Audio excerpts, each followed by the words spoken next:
এই ট্রেন্ডিং ক্লিপটার দাম নাকি 450 টাকা। এটা কীরকম আমি বুদ্ধি দিয়ে বানিয়েছি সেটা তো দেখো। আর এটা তোমরা কারা কারা বানিয়েছো অবশ্যই তোমরা কমেন্টে জানো।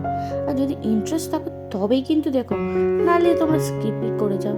চলো তাহলে ভিডিওটা শুরু করা যাক। যদিও এটা বানাতে আমার কোনো পয়সাই লাগেনি, যা কিছু আমার ঘরে ছিল আমি সেটা দিয়েই বানিয়েছি। আর এটা তো ননদের ভালোই লেগেছে বলছে। তোমাদের কেমন লেগেছে যদি প্লিজ জানাও তো। আর ভিডিওটা তোমরা শেষ পর্যন্ত দেখবে, স্কিপ করো না কিন্তু। এবার আমি টিউলিপ ফুল বানাবো। 8 ইঞ্চি মাপে এটাকে কেটে নিলাম, কিন্তু আমার কাছে না এই সবুজ কালারের কোনো কাপড় ছিল না, তাই এই রিবন দিয়ে আমি সেলাই করে নিয়েছি। এটা ভেতরে আটকেও নিয়ে এবার এর মধ্যে তুলো ভরে নেব। ততক্ষণ তোমরা একটু প্লিজ সাবস্ক্রাইব করে নাও তো, আর আমার ভিডিওটাকে প্লিজ লাইক করো আর কমেন্ট করো, তবে তো আমি জানবো যে কারা কারা আমার ভিডিওতে লাইক করেছো। প্লিজ কমেন্ট করো, তোমাদের একটা লাইক ও একটা কমেন্ট আমাকে ইন্সপায়ার করবে যে নেক্সট ভিডিওর জন্য। প্লিজ তোমরা কমেন্ট করো। আর তোমাদের সাথে কথা বলতে বলতে আমার টিউলিপ ফুলটাও রেডি হয়ে গেছে। আর এই টিউলিপ ফুলটা কেমন হচ্ছে, এটা টিউলিপ ফুল লাগছে তো দেখো। আর এটাকে আমি এবার এর সাথে বেঁধেও নেব।